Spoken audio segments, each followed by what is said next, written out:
Welcome to our morning briefing for Indigenous situational awareness with regards to emergency management.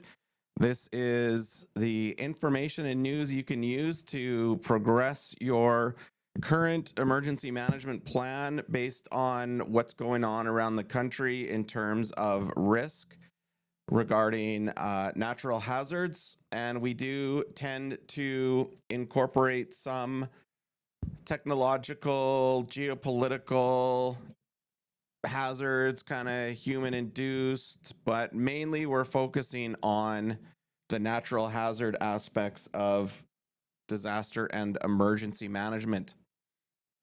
And as always, you can get a copy of our morning briefing note. It will be on our Patreon later this morning after this live. As soon as we download this recording from TikTok and get it up onto our other social media channels, including the hazardscape.com homepage. So you can go back and see all of the briefings from across Monday to Friday at 8:30 a.m. essentially. Good morning. Good morning from Stoon. Where is Stoon? Which Stoon? I don't know where Stoon. I don't know the term Stoon. Oh, Saskatoon. Okay, I should know that, right? Yeah, good morning. Thanks for joining us. We'll get into Saskatchewan pretty soon here because there's the fire risk is really creeping up there. But as always, we're starting off with the higher risk situations right now, which is really Peguis First Nation. So evacuations are underway. They are starting immediate evacuation of some residents as the community in the Interlake region of Manitoba braces for a potentially devastating flood. And you can see, where are they right here? This is the flood risk map, and you can see the inundation periods for not only Peguis but Fish River Cree Nation. And yeah, evacuation of first priority residents, including people who have medical disabilities or are diabetic, pregnant, need additional help. As I always remind people on here, if you are a family member of any of those people that are being evacuated as a first priority, go with them. Take as much as your family as possible with you because you do not want to separate. You do not want to separate from your loved ones because we know, again, in evacuations, especially with First Nations, that you may be dispersed over large regions. And if the evacuation takes is a long time, then you may not get back with them for a long period of time. So please go with your family members if they should allow you to. And they've been scrambling to prepare for flooding. The province has warned they could reach levels seen in 2002, where about 2,000 people were forced out of the community, and there was, hundreds and hundreds of homes damaged. So Peguis did not provide a number of people being evacuated, but the First Nations Health Center will be calling first priority residents. The First Nation is asking other residents to make sure that their cars are fueled up and to keep belongings packed upstairs away from basements with medication, identification, and clothing that is ready to go. So back to what I've been talking about all the last couple of weeks is get your grab and go bag list ready. Again, you don't necessarily have to create the grab and go bag if you're not under an evacuation warning or an evacuation, but make sure that you have the belongings you want on a list. So when you do have to pack them, they are ready to go. And definitely, if you have anything in the basement that you do not want wet, meaning damaged or potentially lost due to damage, get it upstairs, right? Put it somewhere safe. So, yeah, there's no current plans to evacuate the First Nation, but leaders in Peguis are preparing for the possibility. Tents and teepees have been set up inside the community's arena complex to give families with children some space and privacy. I've also seen makeshift, like plywood walls set up to create rooms in a community center or an arena. So that's always something that you can do. But I love the idea of tents and teepees in there. Federal government is helping to support humanitarian personnel to the nation. And what else is going on? Thousands. They wanted 1 million sandbags in Peguis, but hundreds of thousands have been placed around the community thanks to volunteers. So the province is also working with Peguis to build larger clay dikes to protect homes and properties. And again, this is not the first time Peguis has dealt with floods. The community was relocated in 1907, and they were placed in a flood zone. So as you can see here, that's kind of where they are now. Fish River Cree Nation, they are also in a similar type of situation. They've declared a state of local emergency on April 18th, and that enables the nation to mobilize resources, access emergency funds from Indigenous Services Canada, and enforce mandatory evacuations if necessary. So they also face serious risk of flooding. They told Chief David with Fish River, told CBC News the community was preparing to evacuate some residents, including their 32-bed personal care home. So we've been kind of keeping track to see how that goes and if that is underway. But if we look across Canada, the flood risk, these are all the inundation periods for flooding. If we go to, I'm going to go over to the one I brought up yesterday, which is good. I like the Google Flood Hub. So Google does a good job of mapping out data as well in regards to flooding. So when we zoom in here, I like the graphing that they have. I'll pull it over, right? So Peguis is, forecasted to hit their maximum 50 cubic meters per second of floodwater by tomorrow. That's only going to last a day, it looks like, and then it's going to recede back down to warning levels. So they're going to have the equivalent of, almost 75, if you can imagine, Olympic swimming pool. Like if you took 75 of those pools and dumped them into a river and pushed all that water towards a community, and you did that every second, that's how much water is headed down the rivers to those communities. So 50 cubic meters per second is the equivalent of about 75 Olympic swimming pools being thrown at you per second. That's a lot of water. And it's it can be, as we know, water can be quite devastating.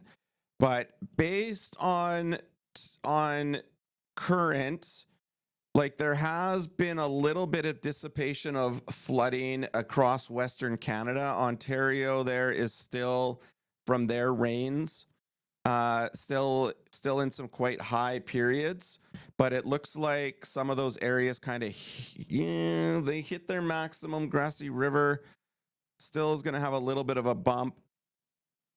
Yeah, if you look at Timmins area, they're still going to have a little bit of a bump. So a few more days. If we look at Ottawa here, they hit their bump yesterday, the day before, and it's kind of coming down now to danger levels. But still, there was a lot of high risk flooding going on in that region, and we'll check the weather forecast coming up here shortly to take a look and see what we can expect for cooling temperatures, precipitation, and any warm weather that's going to cause increased snow melt. But I want to roll over to the weather or the fire danger, because we are definitely seeing again in Western Canada, especially that southwest part of Saskatchewan, southeast part of Alberta. You can see how the fire danger has increased. I'll show you what we were looking at just, a couple of days ago, right? You can see how it started to dry out a little bit in Saskatchewan in the south. That was just on the 20th. And now that we're in today, that is an extreme fire danger in that part of Alberta and Saskatchewan. BC, they are definitely trending towards, that kind of high to very high and getting into extreme fire danger as well. So fire danger, what does that mean? This just means right now how easily it could ignite. A fire could ignite on the in the forest vegetation. If we go to the fire weather index, which is an indicator of the intensity and the size of the flames that could occur, right? We're not, like, if you look at Saskatchewan, even though it's probably because it's a lot of grassy areas. So it'll light quickly, it'll move quick, but the intensity is not going to be, like a major wildland fire because it's very grassy areas. But it's still in that, we're getting into that 30 plus, right, on the fire weather index. 30 plus is extreme. The blue is 0 to 5. So even in the blue areas, it's a little risky. And we'll look at the fuel moisture code really as well. And this is a component of the fire weather index. It tracks the moisture content of the very fine dead surface fuels. So you can see in BC, right, what this is telling us is that, all of the very fine dead vegetation that's on the bottom of the forest, it's really, really dry. And that's why you're starting to see the fire weather index is increasing, because if something ignites that, it's going to move quite quick, and it's going to be rather intense. So we're kind of watching that. And BC did have some more fires spark up yesterday. Just a couple. This one up in, what is that one saying? That was the one that started. Yeah, that's as of overnight. They reported that overnight at 10 hectares out of control just west of Prince George. So few more starts. It's, this one here was April 21st. It's 3 hectares. So if we're looking in that Prince George area, and we kind of zoom into that part of BC. Wrong way there. Right, it's right in that kind of almost like the top really wide part there. That's this area here, right? You can see that's where things are starting, and lightning strikes, things you want to watch out for. So, if you're interested, if you go to, and again, you can get all these links if you DM us on our HazardScape app. You can get all the links to this. When I'm bored sometimes, don't judge me for this. Let me see if I can find it here. Don't judge me for being an emergency management nerd. Where is it on my list? You can actually watch lightning strikes. And I will find it. Why isn't it on here? Weather radar, satellite, hurricane, wind gust pressure. Heat maps, new snow, rain, thunder, precipitation, thunderstorms. I don't know if this one is, let me zoom out on my screen for you all. Pretty sure there's going to be Canada's worst forest fire season ever. I live in Vancouver and I fear for the people of Richmond in their inescapable cul-de-sac settings. No. Yeah, and they're all like, is that like one of those neighborhoods where the homes are all built really close together and stuff like that? Yeah, they're not going to I don't know where maybe there isn't. No, I know there's lightning strikes on here. Why have I lost it? Okay, well, maybe. Well, anyway, I'm gonna have to track why that I don't have that again. I had a lightning strike data map. Yeah, one road for 50 houses. That's not a good place to be in. But if we take a look at temperatures, so my point with the lightning strikes is you can watch lightning strikes and you can kind of then, I don't know, if you really wanted to watch it, you could kind of predict that if there's a lot of lightning strikes in those high risk fire areas, I mean, you could guarantee that something is going to ignite. And if you really wanted to predict and watch it, then you can. And I'll find it later. But here's the temperature. So we're still seeing, we're going to be in those warmer temperatures there in Saskatchewan, Alberta, in the south. As the week progresses into Thursday, it is going to cool. Right, so that's going to help a little bit. We'll see some of that fire danger reduce a bit into the weekend. But how far does our forecast go out? The forecast goes out to Monday afternoon, but you can start to see it dissipating. So I think that's good, right? Especially if we go to Sunday again. BC is still staying pretty warm though. BC is going to start to light up on the fire danger map even more as the week progresses. So not super great. What else could we take a really quick look at? Freezing. Now we'll go to, if you ever want to get a solar panel, you can look at the solar. Oh yeah, 24. Yeah, so it's going to stay. BC is going to be BC. They're gonna stay warm. It is April. That is warm for them, right? 24 in April for BC is, I think that's a little bit warmer. I used to live on Vancouver Island. I don't remember April being that warm. It was still a little bit rainy then, and things were still green.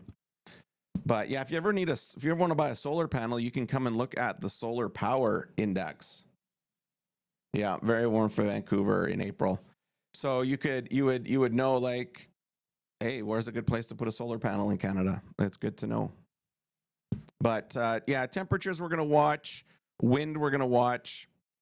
Maybe I'm gonna pop over to the BC wildfire. I just want to see what it says about that one fire near Prince George, because 10 hectares is like that's a decent size to start off at. Whether they're reporting it, what the heck? Why doesn't it? There we go. So that one is that's the 3 hectare. Oh, what the hell? What is that? It's in a community, or it's right on a road there. Wildfire that is spreading or is anticipated to spread beyond the current perimeter control line. Right on that road. That's right there. Looks like there could be a little neighborhood there. I'm gonna have to look at that one. And then we've got that larger one at Prince George, 9.97 hectares. See, and it's not far from a community. Stelco. You're from near there. That's a reserve? Stelco? Or Stelaco? So that's kind of just off Fraser Lake. Are you hearing about, the other one? Are you hearing anything about it? Have you heard any alerts or anything? Oh, that's a reserve right there. That little boundary. Touchy. Oh, that one. Yeah, okay. You got to go do some reporting out there. Get in the vehicle and go do some fire watch, fired storm chasing. No, don't do that. That's unless you're outfitted for it. But what is that? We need some. What's going on? That we need some on the ground reporting. Oh, you're in Vancouver. Well, Vancouver's not far. You could drive there. But yeah, this is the. It'd be interesting to kind of see what's going on out there. I'll have to do some checking on that. I don't know if I had. I don't pull up kind of these minute details in my briefing note, but maybe I could. But then by the time the summer comes around, you just get like there's like 600 of them, and it's easier just to track on the map. So if we look at BC. Right now, warming temperatures in the coming weeks will accelerate snowmelt through BC and increase spring runoff. When combined with the heavy or sustained rainfall, this can heighten the risk of flooding in rivers, streams, and lakes. BC's overall snowpack as of April 1st is at 92% of normal. That's higher than last year's 79%, meaning significant runoff potential. So, you know, it used to be one or the other, right? It used to be flood, no fire, fire, no flood. Now it's kind of both at the same time. So we will watch that as the day goes on and as the time goes on. I'm going to pull those ones and just see later on. But I also you want to go check the website, the Facebook of those communities. We could even go look on our disaster map, right? We could take a quick look to see. I don't have that one mapped. But if we zoom into that area to look at the reserve, there's Burns Lake, Prince George, Fraser Lake.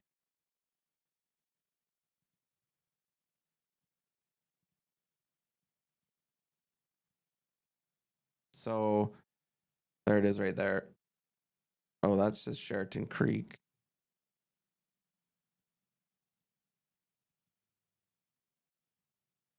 There's so many. This one I wish. This one doesn't update. Oh, look at the weather warnings. I didn't get into the weather yet, but I pulled the weather warnings.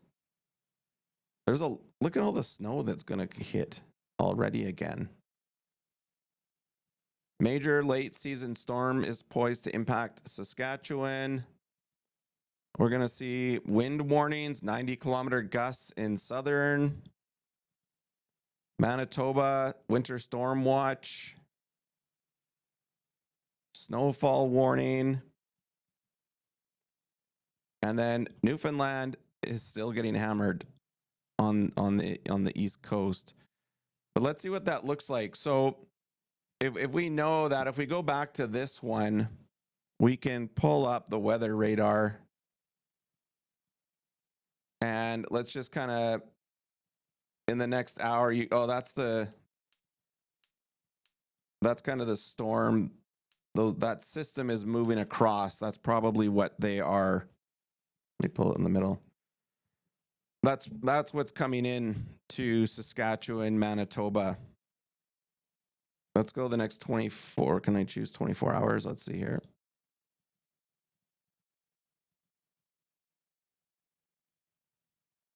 Let it catch up.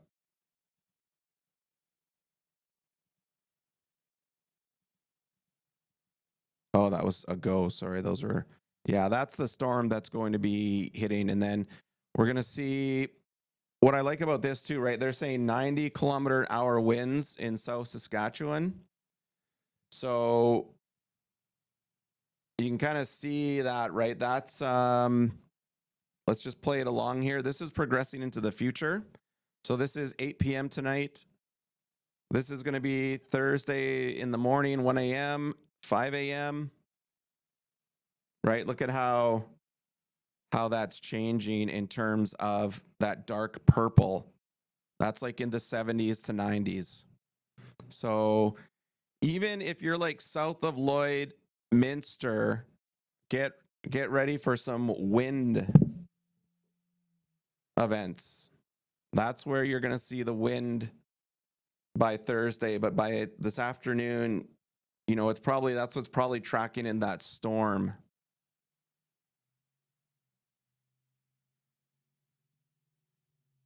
This is the pressure. So the blue is hectopascals. I want to see what this weather system, you can see, right? That how that matches up with that kind of blue green on our weather map. And then we got on this one, you can kind of see where that pressure system, I gotta double check my terminology.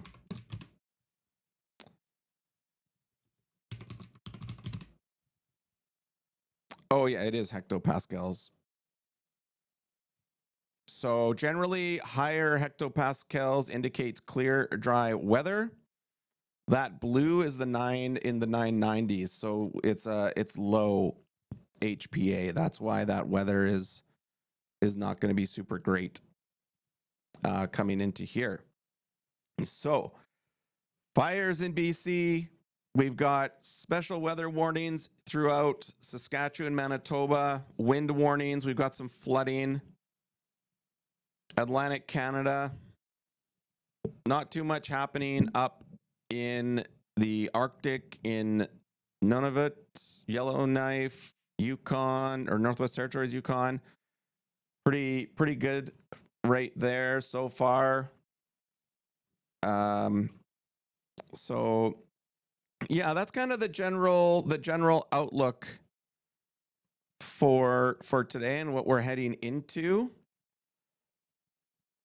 Let me just double check my briefing note to see if there's anything else. Number of boil water advisories I've got on here. According to ISK, there's 39 long-term drinking water advisories in effect for 37 First Nation communities.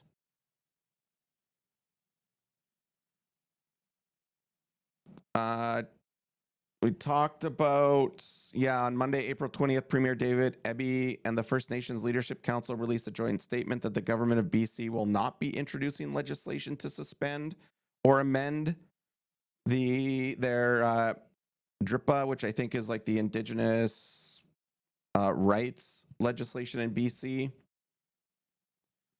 BC supports services.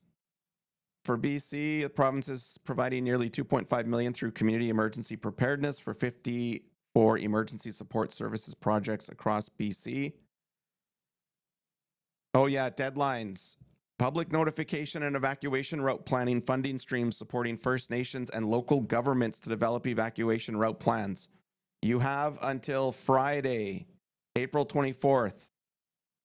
Eligible applicants can also apply for $40,000. And then the 2026 Fire Smart Community Funding and supports winter spring closed intake applications must be submitted by April 30th. So those are some things to watch out for. And again, tax season's coming up, so file your taxes. And if you're on reserve, I know you don't necessarily have to, but if you want to keep getting those supports and benefits, then do that.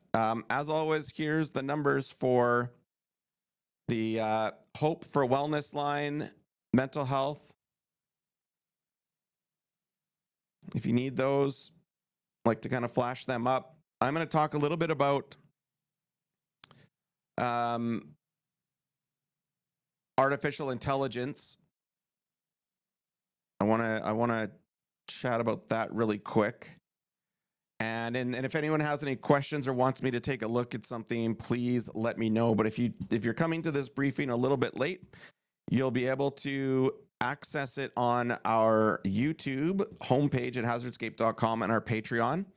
And if you need the links to all of these resources, you can get them and our learning library and our resource library on our app, which has not officially been deployed yet, but you can access the link if you DM Hazardscape through TikTok.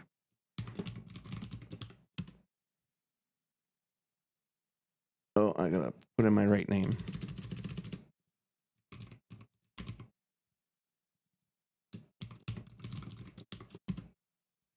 And yeah, and if you are interested in disaster and emergency management training specific for Indigenous peoples, Indigenous communities, or you want to break into the career or just get a little bit more, the app is going to be a really good start. Because I'm thinking in the learning library, like I'd like input from, you know, this audience about, you know, if you had access to a disaster and emergency management app in your pocket specific for First Nations, you know, what would be the best learning experience in that app in terms of, you know, interactivity, information, what you'd like to do in it. We're just trying to kind of get some feedback from the community on that. So any information is helpful. Any feedback is helpful. There's no cost to get onto the app. There's no cost to get the resource library and the learning library. The tools and assessments, there will eventually be a cost, but for now, people can look at them and check them out. And that's why I wanted to talk a little bit about AI a little bit, because we're also through this process creating a First Nations emergency management, sort of a standard in a way, if that's the right word, for the like the cultural aspects. Probably not, but on the operational administration side, we're creating a digital standard. And what that means is, in the digital world, in the AI, kind of this new technological world, AI is not that special anymore. Like large language learning models, they're not a mystery anymore. They're very accessible. People are starting to put their own AI language model onto their computer, so it's just theirs and it runs independently of anything else. So an AI large learning language model is going to be like almost having a personal web page or a Facebook page or a TikTok account at some point that you can have on your own. And where the important thing is, though, what where it gets really important is, what is the standard that First Nations are going to use to collect emergency management community risk data? That is what we're putting through through our app, is we're working with communities to create that standard. Well, I have Huckleberry Hound Dog. I have to. I thought that too. Like, I was always really concerned about the water, the power impacts of AI. But in some cases, like the analogy I like to use for our app is, you know, even today, a couple of years ago, right, First Nations would hire consultants out of like Vancouver, Edmonton, Calgary, Toronto. And those consultants would have to fly to a remote community, spend a couple of weeks there, fly home, go back and forth. Either maybe like when I was working up north, I was driving 8 hours back and forth a lot for 2.5 years. I did 70,000 kilometers across Canada in 18 months. And that's because there was a big need to be on the ground in the community doing all that work. But like, I kind of think about my carbon footprint at that time and all the fuel used and all the resources used. With a good, genuine quality AI application, at least in our world in disaster and emergency management, First Nations emergency management coordinators in the community can now do the work of a consultant and I think they can do it better, even if they don't have a high skill level. And that's going to save nations like literally 10, like 30, 40, 50, 60, $70,000 a year in consulting. And now that travel is cut down. So I kind of look at it that way. There's a bit of a trade-off. Yeah, AI is going to use some energy and some water, but is it if I don't have to travel to a community on a plane and drive 1,000 kilometers return, like 6-7, right? 6-7. I didn't want to do that, but I did. So that's how I'm looking at it. But anyway, the standard for First Nations and the data sovereignty piece is going to be the most important. I can't express that enough. First Nations, I think for the first time since at least colonization, like Canada coming into force and putting in place the Indian Act, like at this moment in history, First Nations have the ability to own, access, possess all of their data without government intervention or without government need to support. It is doable right now. And First Nations can take all of that data across the land, across the environment, the social aspects, their finances, whatever, wherever they're getting data from. They can now view that data, create intelligence from it, and make decisions without intervention from the government or third parties. They can do it on their own. That is extremely powerful. And where I think this is going to finally get them to is Indigenous Services Canada, the Crown will not be able to refute the data and the evidence that a First Nation brings forward in their decision making.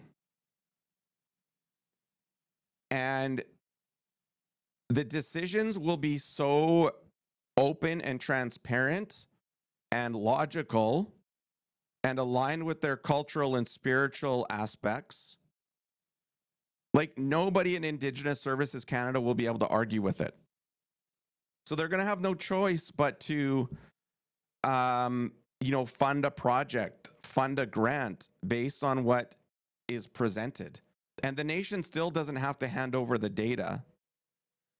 So I think this opportunity for empowerment, data sovereignty, decision-making ability, and the Crown is really behind in all of this, right? And if First Nations take just a couple of critical steps forward right now, that they could leap ahead of the Crown in a lot of ways and surpass them. I think the Crown has always been a little bit ahead administratively and operationally of First Nations, but today First Nations, I think, can leap over the government, and it's exciting. Yes, absolutely. A lot of it has to do with infrastructure and what services and ops each community has. Where I'm kind of going with this is in a digital data techno space, the First Nations have the infrastructure. Situational analysis. Yep. The First Nations have the infrastructure to conduct their own situational analysis, at least from a disaster risk reduction standpoint where I see it, because that's the app we built. That is going to lead them to better outcomes in terms of being able to get the infrastructure they need to reduce disaster risk. And when I say reduce disaster risk, I also am talking about pandemics, mental health, all of that stuff. Hello, Eris. I'll show you the, I don't know if I think I've showed it on here before, but when you're talking about that situational analysis, Yeah, I have to, again, this is the one I have to start up like an old vehicle. I'll show you so where I'm going with this, because I like to rant a lot, is in the digital world, your situational analysis, write this down, is your JSON schema.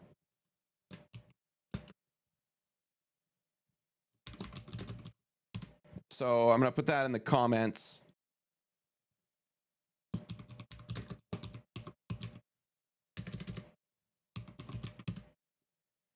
So the app is being built. Yeah, the app is being built with Cohere. Cohere is the AI in the app. Claude Code is what I'm using to help me refine the coding. But the frameworks and the methodology and the standards that are being used for the app is all research based out of United Nations, Canada, and some other First Nations.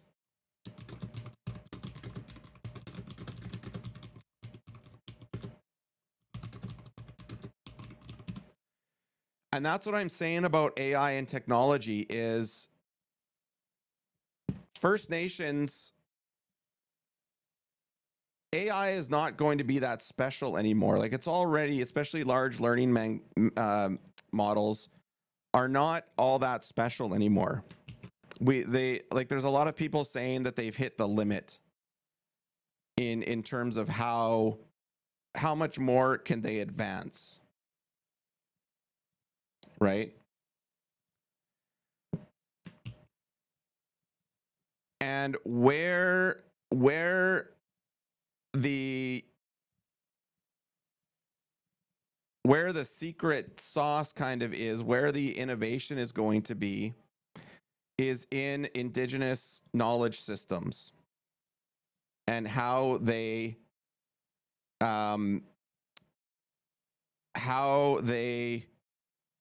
create the interface for an AI. Because the knowledge systems that First Nations have, or any Indigenous community has, or culture, that is not in an AI right now. I mean, I would be careful for communities. I would be careful. I know like a lot of organizations are doing a lot of work to record and document First Nations traditional knowledge. And as soon as they put that on the internet, it's being grabbed up by, OpenAI, Anthropic, other organizations, and even language. Right? You can get very good Cree and Dene right now. But this is kind of what the community has to develop on its own for itself. And when you say situational analysis, we pull from 281 hazard and risk classifications that are researched through United Nations. So, like it's easy to think about the hydrological, meteorological hazards, but when we're talking about like, biological or chemical, right? Those are the ones that we also want to focus on, and societal, right? And these are the ones we're cataloging for societal hazards and risks. And when I hear a First Nation say they're starting a state of local emergency for, substance use or addictions or mental health and suicide, that tells me that, or it doesn't tell me, but my question that I have is, how have they incorporated that into their overall community risk assessment? Because it's part of it. And if they haven't, then that kind of sometimes tells me that health isn't talking to, the nation's administration and education.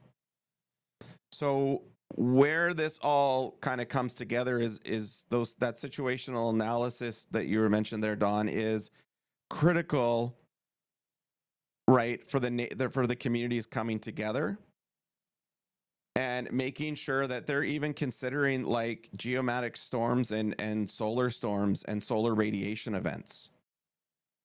We have to take those into account, especially as we wind up all of our technology. And also with the relationships here, you can add, so if we wanted to pick like drinking water contamination boil water advisory, we can add a relationship for a multi-hazard event. So let's say you have boil water advisory and an extreme heat event that is going to amplify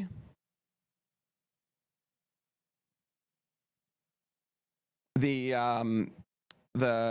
we'll call it will amplify during a flood, right? You can enter in those relationships and create a multi-hazard relationship sort of connection or schema. Plus the location. In here, you put in your community profile, and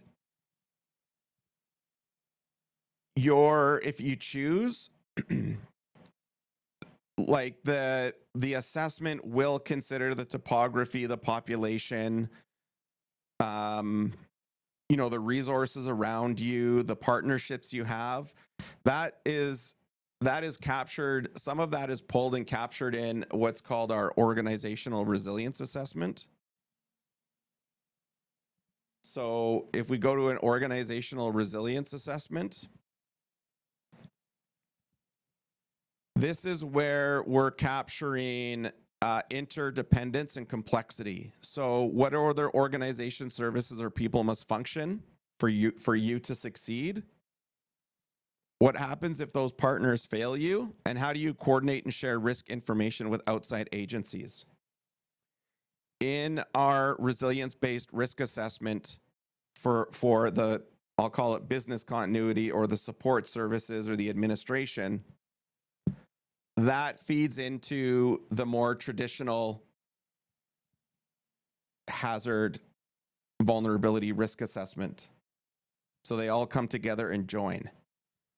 With the fire services assessment, the emergency management program, and the disaster recovery portion, which then you can imagine all of that funneling into a grant writer and a planner. So you're only having to enter in information once. You update it as you progress, even if it's, field by field, one day or every quick win you get, you update this.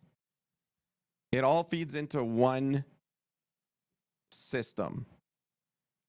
And then in the grant writer, based on your risk, based on all your relationships, based on everything, it'll recommend to you where you should focus your grant writing efforts, your funding efforts, and your resources to get the highest risk issue taken care of.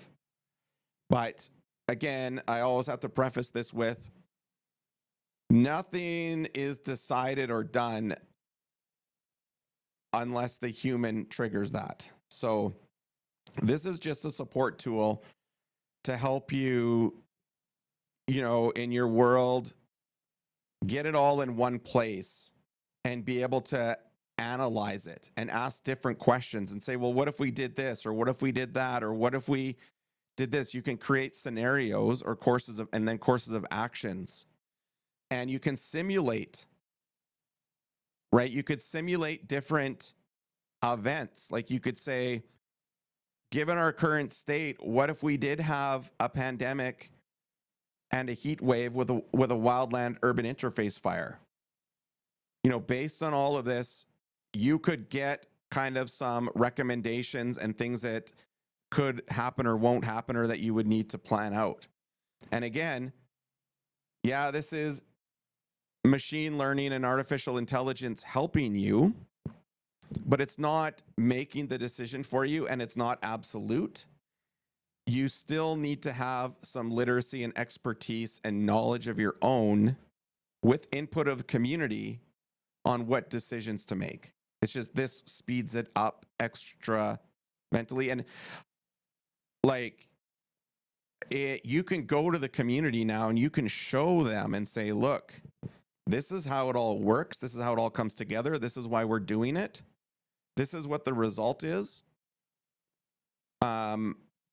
Like I met with an elder yesterday from a nation in Alberta, and they asked me, they said, well, could you create a map where I could zoom in on my reserve and click on my house and it tell me all my information about my house? And I said, yeah, and we made it in 30 minutes.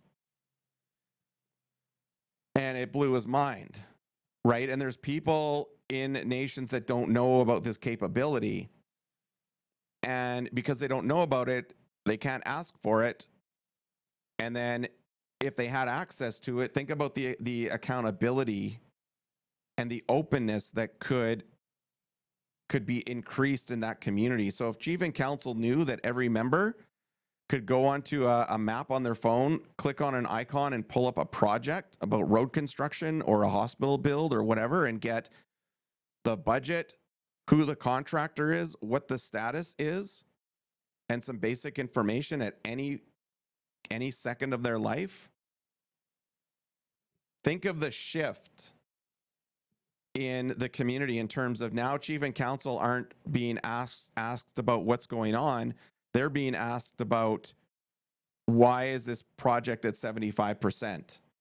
Or they might not even get asked at all because they're like, yeah, okay, we're at 75%. That satisfies my need for information. I don't need to bother chief and council about this. So leadership has a huge opportunity too to create a system where they empower more of their people and they can focus on more strategic things, you know, like taking those grant proposals forward to the government and getting the money they need. So yeah, there's big changes are coming in terms of on reserve disaster risk reduction. And the potential for someone, like I always like to say, this is about having emergency management coordinators and those land guardians and fire guardians in the community more on the land and less at their cubicle. Because that's where they need to be. Those coordinators need to be out on the land practicing, you know, their culture, helping to build up those traditions and get them back into the community, and less time at the cubicle arguing with government. So that's really the mission here, is to get people outside. And I think as much as AI is kind of doom and gloom, it's actually giving us the tools that we can spend less time at our desks and more time out in the community. That's kind of what I'm using it for. So if you have any questions, again, if you're just chiming in or tuning in, this whole briefing will be available on our YouTube homepage and Patreon recorded. It'll be up in a couple hours after I end the live, and you can also get the briefing here that I do every morning for your reading pleasure.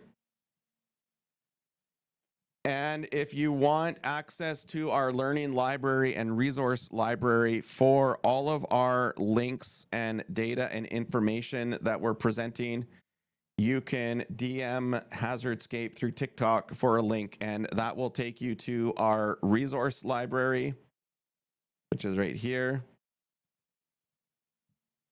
And you get all the good stuff in one place.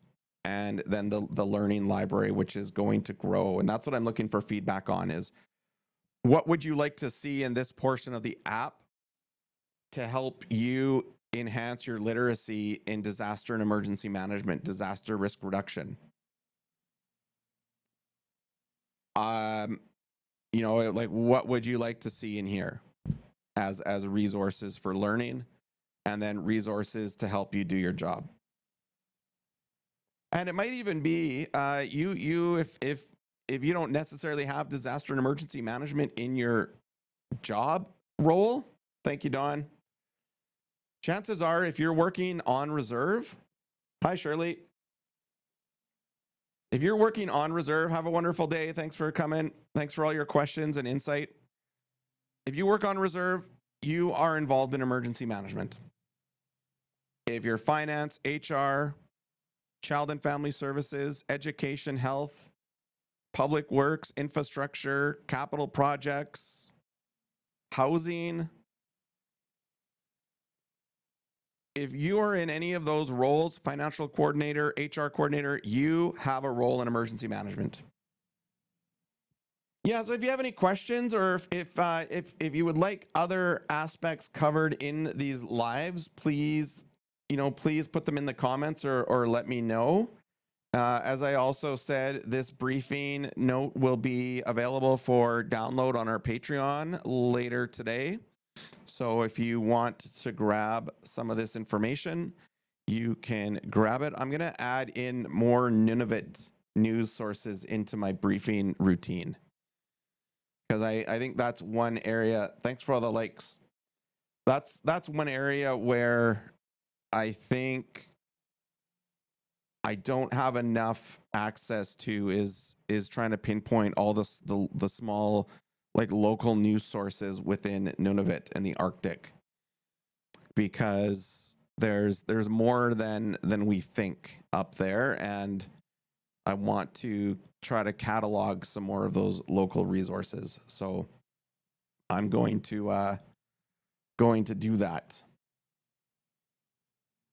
And if you are listening as well and you want access to all of the resources and the links that I'm referring to, you can DM Hazardscape TikTok, and I'll send you the app link for the learning library and the resource library.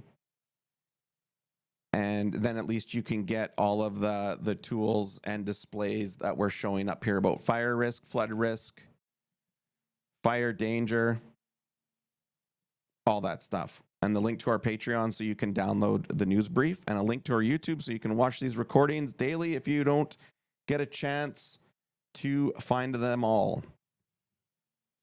And then yeah, and any of the training that we're hosting. So all right, I think that is good for today. I want to get on with downloading this and getting the recording published, so those who weren't able to attend everything can check it out. So I thank you all for listening. We will be back, or I'll be back tomorrow at 8:30 a.m. Mountain Standard Time. And as usual, if you think the time of this briefing should change because it's too early or something, let me know. Like, I'm willing to kind of bump up and start at like 10 a.m. Mountain Standard or 10:30. So, give me that feedback. But if I don't hear any feedback, I'll assume everything is good, and we'll just keep charging ahead as is. But in the meantime, we'll be back tomorrow at 8:30 a.m. Mountain Standard Time. Watch for the recording of this full brief on our YouTube, hazardscape.com, and our Patreon. I will see you all tomorrow.